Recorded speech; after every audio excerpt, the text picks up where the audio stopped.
নমস্কার, আমি মৌমিতার রান্নাঘরে আপনাদেরকে সুস্বাগতম।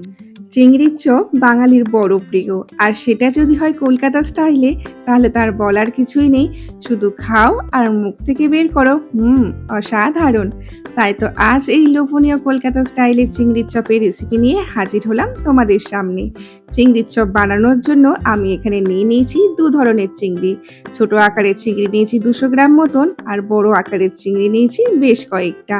বড় আকারের চিংড়ি মাছের লেজের অংশটা রেখে দিয়েছি, তারপর এটাতে সামান্য নুন, হলুদ আর লঙ্কার গুঁড়ো দিয়ে ম্যারিনেট করে রাখলাম। এরপর ছোট আকারের চিংড়ি মাছগুলোকে ছোট ছোট টুকরো করে রাখলাম।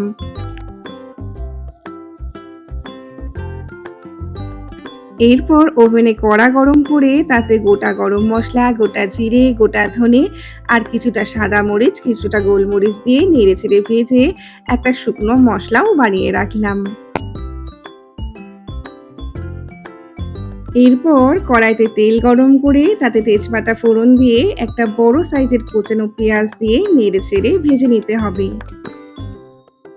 পেঁয়াজটা বাদামি করে ভাজা হয়ে গেলে এতে 1 চামচ আদা বাটা আর 1 চামচ রসুন বাটা দিয়ে নেড়ে চেড়ে যখন দেখবো আদা রসুনের কাঁচা গন্ধটা চলে গেছে, তখন এতে দিয়ে দেব একটা কেটে রাখা গোটা টমেটো আর ছোট করে কেটে রাখা চিংড়ি মাছগুলো।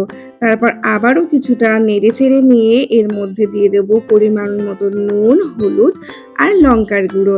তারপর আবারও বেশ খানিকটা কষিয়ে নিতে হবে। তারপর এর মধ্যে দিয়ে দেব আগে থেকে সেদ্ধ করে রাখা ম্যাশ করা আলু। এরপর আলুটাকে মশলার সাথে ভালো করে কষিয়ে নিতে হবে, যাতে করে মশলাটার সাথে আলুটা একেবারে মিলেমিশে একাকার হয়ে যায়। এরপর এর মধ্যে দিয়ে দেব আগে থেকে ভেজে রাখা শুকনো মশলাটা আর ধনেপাতা কুচি। তারপর আবারও খানিকটা নেড়ে ছেড়ে সমস্তটা একসাথে মিশিয়ে নিলেই আমাদের চিংড়ি মাছের চপের যে মণ্ডটা সেটা একেবারে তৈরি। এরপর ওই মণ্ড থেকে কিছুটা নিয়ে গোল করে মাঝখানে একটা জায়গা করে তাতে বড় সাইজের একটা চিংড়ি মাছ নিয়ে মাঝখানে রেখে আরও কিছুটা মণ্ড নিয়ে ভালো করে চেপে চেপে নিয়ে একটা শেপ দিয়ে দিতে হবে। আর এমনভাবে শেপটা দেব যাতে করে লেজের অংশটা কিছুটা বেরিয়ে থাকে। এইভাবে সমস্ত চপগুলো আমি রেডি করে নিলাম। এরপর একটা বাটিতে একটা ডিম ফেটিয়ে তাতে সামান্য নুন দিয়ে ডিমটার সাথে ভালো করে মিশিয়ে রাখলাম। এরপর একটা প্লেটে নিলাম কিছুটা কর্নফ্লাওয়ার আর অন্য একটা প্লেটে নিলাম কিছুটা ব্রেড ক্রাম্বস।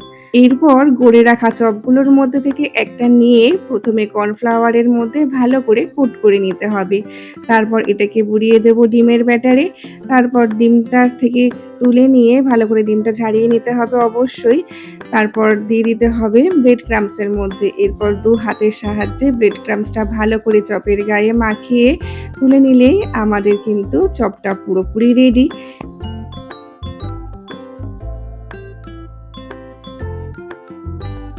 এরপর এই একই পদ্ধতিতে সমস্ত চপগুলোকেও কোট করে নিলাম। তারপর এটাকে কিছুক্ষণের জন্য ফ্রিজে রেখে দিলে ভালো হয়। তারপর কড়াইতে তেল গরম করে একটা একটা করে চপগুলো গরম তেলে ছেড়ে গ্যাসের ফ্লেম লো টু মিডিয়াম আঁচে রেখে চপগুলোকে ভেজে নিতে হবে। মনে রাখতে হবে গ্যাসের ফ্লেম কিন্তু একদম মিডিয়াম টু লো ফ্লেমেই রাখতে হবে, না হলে কিন্তু ভেতরের চিংড়ি মাছটা সেদ্ধ হবে না। এরপর চপগুলো ভাজা হয়ে গেলে তেল ঝরিয়ে তুলে একটা সার্ভিং প্লেটে কিছুটা স্যালাড আর কাসুন্দি দিয়ে ওপর থেকে সামান্য বিট নুন ছড়িয়ে পরিবেশন করুন কলকাতা স্টাইলের চিংড়ির চপ। চিংড়ির চপ আমাদের তো রেডি। এবার এটাকে টেস্ট করে দেখে নেওয়ার পালা, এটা কেমন হয়েছে।